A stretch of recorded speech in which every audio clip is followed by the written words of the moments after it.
Support for Iowa Catholic Radio and Making It Personal is provided by Sarah Vocations Ministry. Learn more at joinserra.org. Making It Personal with Bishop William Joensen on Iowa Catholic Radio and iowacatholicradio.com. Welcome to Making It Personal with Bishop Joensen. I'm Jean Till, and on today's show, we're visiting with Christina Schauer, Director of Clinical and Professional Development at Mercy One Dubuque Medical Center, to discuss health care and veterans. Very appropriate as we anticipate tomorrow's Veterans Day in our country, always coinciding with the Feast of St. Martin of Tours, the soldier become Christian and pacifist in that way, but that sense of the nobility of our Christian dignity, but then also those who offer themselves in service and sacrifice for our country. So looking forward to that conversation with her. Again, this month of November unfolds in a beautiful way. I think I had my last confirmation of the season this past Monday at Holy Trinity Parish in Des Moines. You think that's left? There'll be a little pause until February, late January. So appreciating that. And, of course, Advent will be around the corner very quickly. And all these great feasts again, the Lateran Basilica yesterday, St. Leo the Great coming up next week, and so all these marvelous feasts, St. Albert the Great as well. Continuing to look at how we want to cultivate connections in Christ, to create moments of encounter, to lead people into friendship with Jesus that will lead and then to our communion with each other as well. And that's the whole aspiration of our strategic vision, our sense of being evangelists who continue to go out and bring and sow seeds of the Spirit in the lives of other people. And we know the fields, not just of Southwest Iowa, but of the upper Midwest in a particular way, that the work is there. And how on everyone's heart is the spiritual welfare, the flourishing in faith of our young people, young children, but particularly young adults. And if we didn't have a sense of mission and what lies before us and the challenges, I think Ryan Burge's study here, drawing from the cooperative election study, a sizable pool of people around the country, but really documenting, what is this phenomenon of the nuns, N-O-N-E-S, those who are either professed atheists or agnostics, but more likely just simply not affiliating with any kind of organized faith community in a way, no explicit. And he really tracks something in a way that should get our attention between the years 2008 and 2022. So fairly recent data, how this continues to be a phenomenon that rises and is really pervasive. We don't just think of the coasts, or left and right coasts, but is present even in the upper Middle West, where as in 2008, 27% in Iowa self-identified as among the nuns, 26% in Nebraska, a little bit similar numbers in the other states of Kansas, Missouri. Surprisingly, a little bit lower in Minnesota. That's maybe a little counterintuitive. That is counterintuitive. In the populous state there that maybe, and no surprise in the Dakotas, except maybe that South Dakota is fairly similar to Kansas in this regard. But roll around to 2022. So last year, Iowa, 40% identify as nuns. In other words, not identifying with any faith community. Likewise in Kansas, Nebraska just a little bit lower at 38%, and Minnesota again lower at 36%. So I don't know if it's those staunch Lutherans or what it may be, or just kind of the presence of the Catholic Church there. So Iowa, sadly, a little bit higher than even places like Illinois, Wisconsin, and Missouri. So if that doesn't charge us to be on fire with the Holy Spirit and to bring the Jesus to others and to really try to be in those unconventional venues where young adults may be, and how culture, this desire for service, but to be authentic in who we are, that our lives would give witness in a consistent way and it would hang together. I think the Pope's recent exhortation on Laudate Deum, the passion that many of our young people have for stewardship of our environment, their concerns for global climate change. I hope the Pope's message resonates with them and says that the Church, too, has a heart and mind that is oriented to what God is asking of us now, and where is our real treasure, and is it in what we have, or is it who we are? We give to the world what we have, but we give to God who we are. We're going to take a quick break, and when we return, we'll visit with Christina Schauer, the Director of Clinical and Professional Development at Mercy One Dubuque Medical Center, to discuss health care and veterans. You're listening to Making It Personal with Bishop Joensen on Iowa Catholic Radio and the Spirit Catholic Radio Network. Support for programming comes from M Squared Spa in West Des Moines. Catholic owned and operated, Mary McDermott offers massage therapy and aesthetic services to help people achieve whole body wellness. Learn more at msquaredspa.com. Support for Iowa Catholic Radio comes from Westgate Dental, offering cosmetic, family, implant, and general dentistry. Located at 1073rd Street, Suite 1 in West Des Moines, just behind Dowling Catholic High School. Learn more at westgatedentalia.com. Support for programming provided by Trappist Caskets, a work of the monks of New Mallory Abbey in Peosta, Iowa. Embracing an honest approach to death can more readily affirm the real meaning of life. Trappist caskets and urns are made in the prayerful environment of the monastery, using Iowa-grown wood from the Abbey's sustainable forest. Each casket and urn is blessed by a monk. Quietly laboring with their hands for 175 years, the monks offer workmanship at the pinnacle of woodworker's craft. Available for immediate delivery or as a part of a pre-planning program. Learn more at TrappistCaskets.com.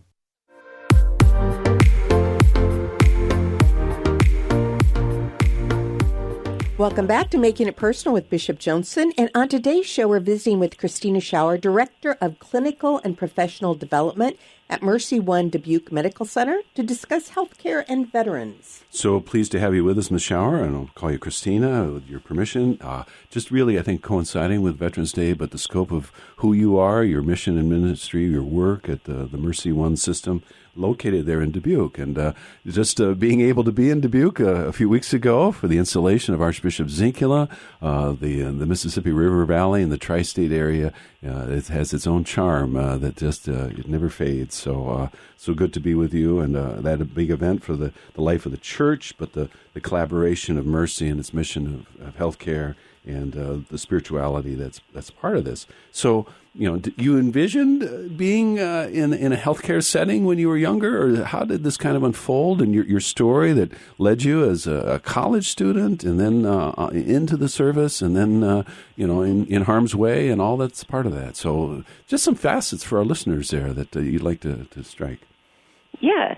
So actually, I originally got into healthcare because my aunt was an LPN, and she worked at a long-term care facility here in Dubuque. And when I was young, I was working at a gas dock at a marina, which, in the fall. Were the tips good there? Did they tip you well or not? They tipped me very well, yes. It was a great job. The business gets a little slow after summer ends. And, the ice fishermen don't need a whole lot of fuel then, huh? No, not so much. And so my aunt talked me into taking a job as a CNA at the long-term care facility here, and I did, and I really didn't have any intention of working in healthcare before that, but I just absolutely fell in love with it. And so as I went through high school and started thinking about college, I knew I wanted to get my Bachelor's of Science in Nursing, and the military came along as a kind of an avenue for me to use to get that education that I wanted. So I took the recruiter up on the offer in 1999, and I guess the rest is history. I went to school at Northern Illinois after I finished basic training, and AIT is what we call it. It's Advanced Individual Training. It's where we learn our job, which mine was a combat medic. So you were not in the reserves or ROTC per se? You were actually fully in the military? Yeah? Oh, no, sorry. I was in the reserve. So okay. In 1999, I joined the Army Reserves, and so that allowed me I would do a drill once a month on the weekends, and then 2 weeks out of the summer. And I was able to go to college and do everything else kind of on my off time from the military. Okay. So to speak. And so obviously the options for professional development and education. Did you see yourself getting called up? Obviously Iraq One was in the past. Maybe that was distant history for you as a young woman, but there we are. Yeah. No, I never. I was 17 actually at the time, and probably very naive, and we were at peace at that time. In 1999 we didn't see what was going to happen in 2001. It was so long ago, it's hard to sometimes remember that history, but I vividly, as we all do, we remember 9/11. I remember thinking like, wow, this definitely changes the trajectory of my military career. And then in 2003, when I was a sophomore, at nursing school at Northern Illinois University, that's when I got the call. It was Valentine's Day weekend, and they said, we need you to report for an emergency drill next weekend. And that was really all the information they could give me at the time. So I finished my week at school. wrote my papers because I didn't want to fail out of my semester if I didn't get sent over there. But, they had us take a knee as soon as we got to the drill center that morning, and they said, you're headed to Southwest Asia. And I feel like you could have heard a pin drop. It was definitely a powerful moment in my life. I'll always remember that. Yep. From there, we spent the next 3 months drilling every day, getting ready to go from, vaccinations to just supplies, a lot of inventorying. And then in May, so I don't know how well everyone remembers the history. I've had to look it up myself quite a few times, but in early May, that's when they declared the end of major combat operations over there in 2003.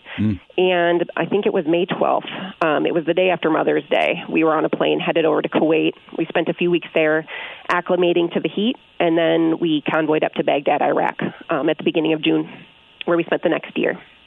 So, all right, official operations, combat operations ceasing, but that didn't mean that there wasn't still, tensions and armed conflict that was going on. And Right. Technically, as a medic, not a combatant, but as the documentation will show, 300,000 women served in Iraq during that war, and that distinction between combatant and non-combatant was maybe a distinction without a difference at that time. Yeah, and that is one thing with this war that, was definitely made clear is that, one, just as you said, the end of major combat operations doesn't mean the end of combat. We continued to be in combat for 20 years between Iraq and Afghanistan, but in that particular war, the lines between combat and non-combat were just not defined at all. And so you had transporters, it didn't matter what your role was. People, whether they were in combat roles or not, they were engaging in combat, typically at least at some point during their deployment.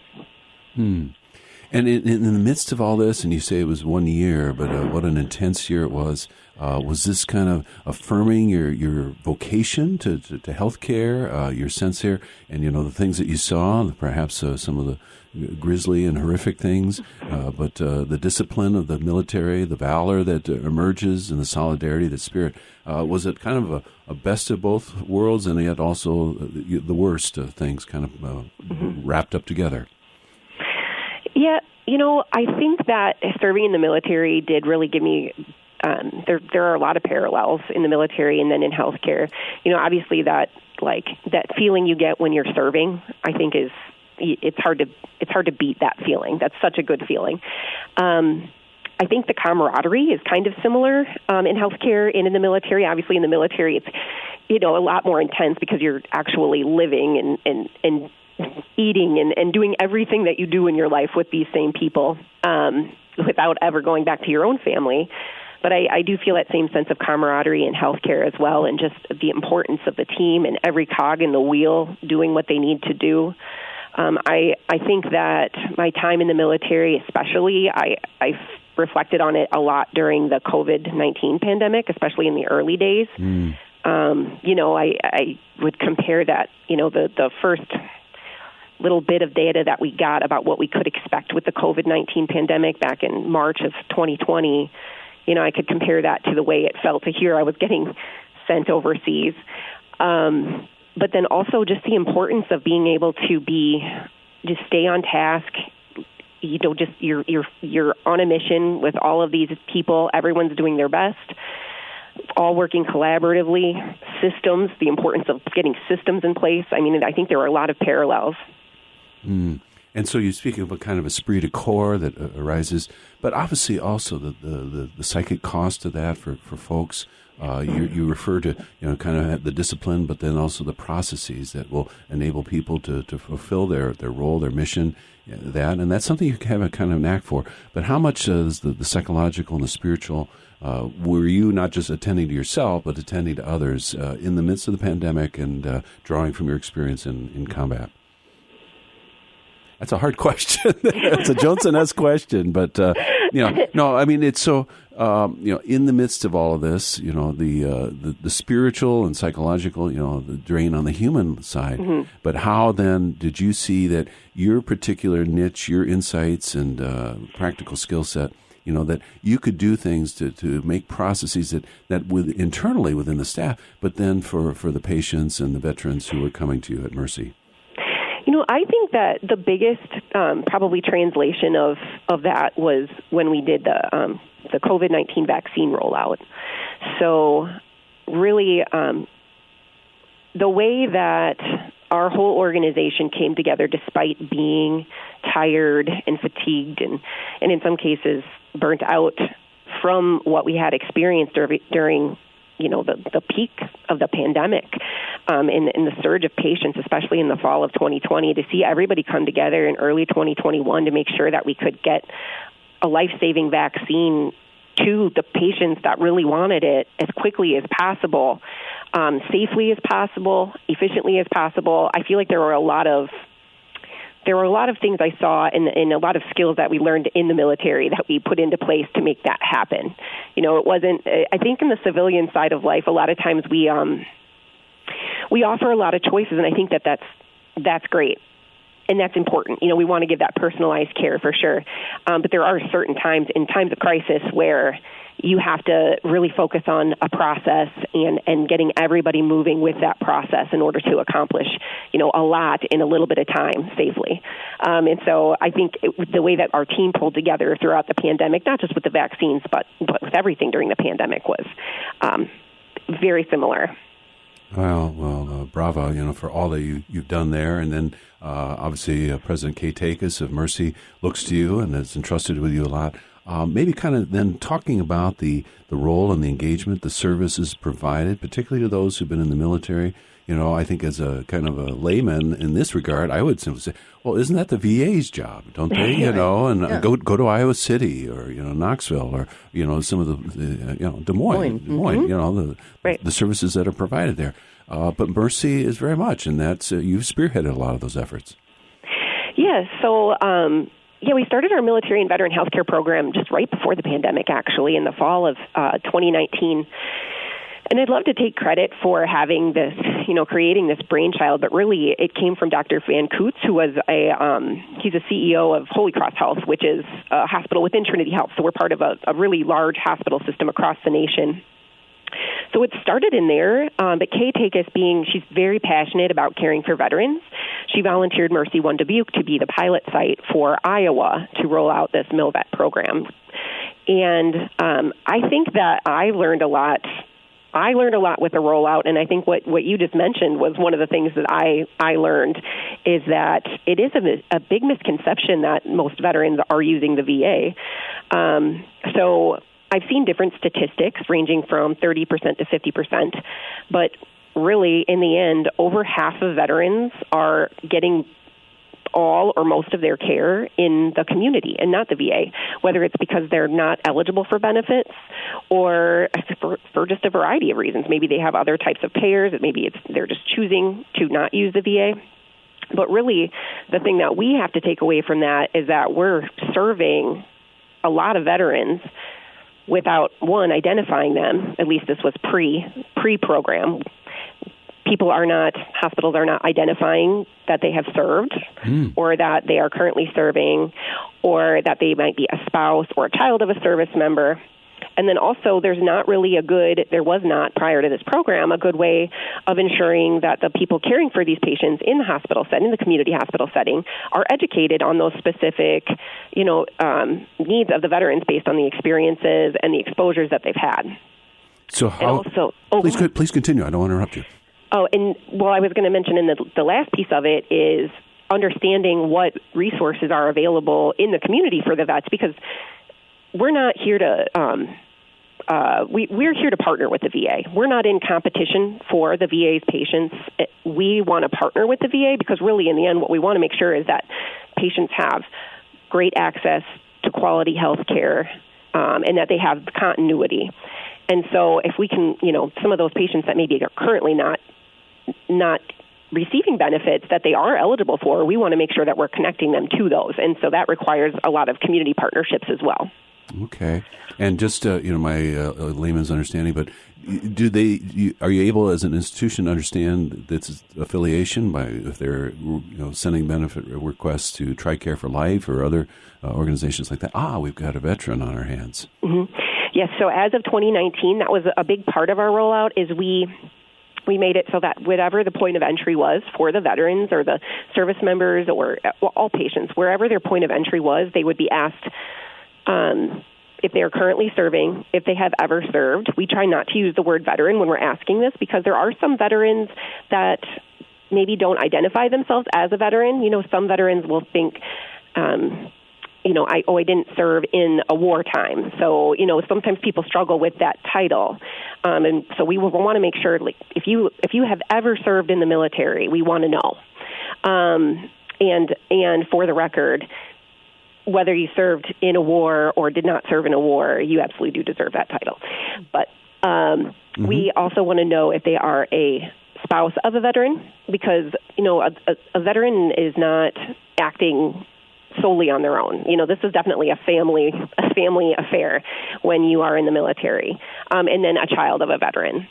And so that was huge, and that really opens up a lot of doors because, of course, it doesn't matter what kind of education you have or what kind of community resources you have. If you don't know who the veterans are in your facility, then you can't help them. And if I use myself as an example, I, throughout my entire time, receiving care since I've been home, I did use the VA a little bit early on, and then I did not use it for a long time, and I have started going back to the VA now for some of my care. But on the civilian side, I was never asked about my military service, whether I was receiving, prenatal care for my children or having my, respiratory issues looked at. Okay. No one ever asked me. And I never knew, truthfully, even as a nurse, I didn't really understand that I should be telling them that until now. Okay. So, Christina, thank you, and it's very instructive for our listeners. So we're going to take a little pause here. Jean? Stay with us as we continue our conversation with Christina Schauer, Director of Clinical and Professional Development at Mercy One Dubuque Medical Center. You're listening to Making It Personal with Bishop Joensen on Iowa Catholic Radio and the Spirit Catholic Radio Network. Support for Iowa Catholic Radio is provided by the Sarah Vocations Ministry, including the St. Sarah Club of Des Moines and the Sarah Club of Council Bluffs. Sarah is an apostolate of the Worldwide Catholic Church dedicated to fostering and supporting priesthood and religious vocations. Sarahans strive to accomplish their mission through prayer, fellowship, and service to the bishop, priests, sisters, and all in religious formation, and in doing so to increase their own holiness. Learn more at joinsarah.org, joinserra.org. Thank you, Sarahans, for your support of Iowa Catholic Radio. Support for Iowa Catholic Radio comes from Catholic United Financial, a member-owned, not-for-profit financial services company that connects, protects, and generously impacts the families, parishes, and schools in Iowa communities. For over 145 years, Catholic United has helped build stable and secure financial futures for Midwest families. Learn more about how Catholic United Financial can help you and your local parish. Contact Tara Weiss or Peter Orm at 1-800-568-6670 or visit CatholicUnitedFinancial.org.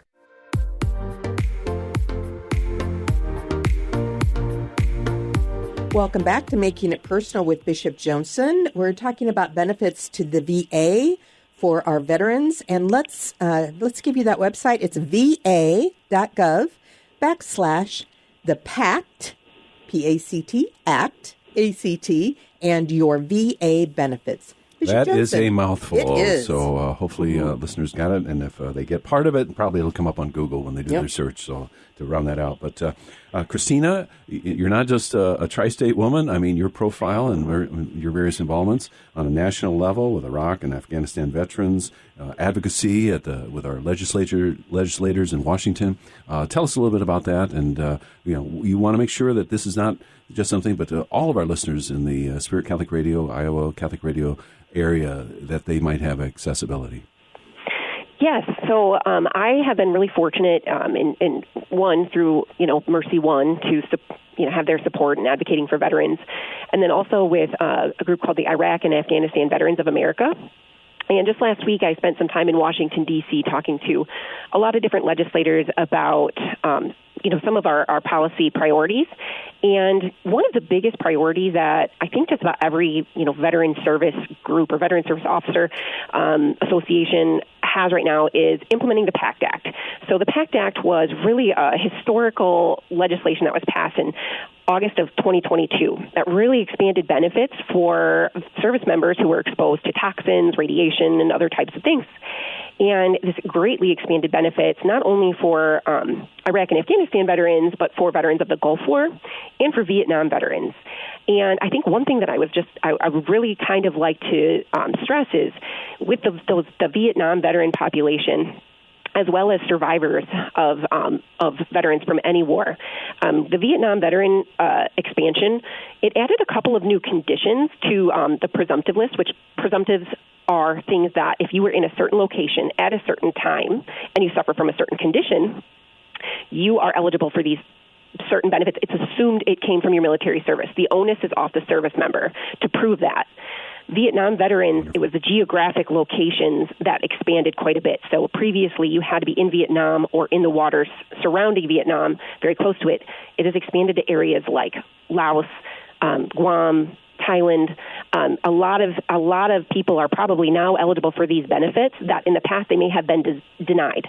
And I think getting the information out not only to the veterans, but to those surviving spouses, surviving family members that also could be eligible for these benefits now is very important to everybody. Well, and that's an essential message and kind of a public service that you offer, and that through Iowa Catholic Radio we're able to help extend that awareness. So thank you for that. Mm-hmm. You're not one to shine a light on yourself, but if the truth may be told, the recognition that came your way, Iowa Hospital Association named you a hospital hero. Not only your work with veterans, your Tri-State Women Warriors support group for women veterans, you're working with even STEM teachers and other facets of the community. Yes, so we've got about a minute left, so here we go. all I can say about that really is that it's hard to accept an award when you know that everybody that works in the hospital deserves an award like that. Everybody has gone above and beyond, well, for decades, but especially for since the beginning of time, really, but especially in the last 3 years. But yes, I'm very fortunate to have the opportunity to do those types of things in the role that I have here, and I'm thankful for that, and I'm thankful for the recognition. Wow. And high school teachers who get the exposure and learning, kind of hopefully animating their sense of a vocation as well. And we know that the need is there, not the PTSD, the effects of Agent Orange. I was relating to a woman in a parish who lost her husband recently. Jean, we know that's touched your family also. So thank you for the work that you're doing, Christina, you and your team, your colleagues, to bless and to offer healing, to offer that accompaniment that is part of our faith, but is just a part of being human and realizing that right to health care, which St. John Paul talks about in the Gospel of Life. So blessings to you. Thank you very much, Bishop Joensen. This has been another edition of Making It Personal with Bishop Joensen. Thank you to our guests and to all of our listeners in Iowa, Nebraska, Wisconsin, or wherever you may be listening to Iowa Catholic Radio and the Spirit Catholic Radio Network. You can hear Making It Personal with Bishop William Joensen every week on Iowa Catholic Radio and iowacatholicradio.com. Support for Iowa Catholic Radio and Making It Personal is provided by Sarah Vocations Ministry. Learn more at joinserra.org.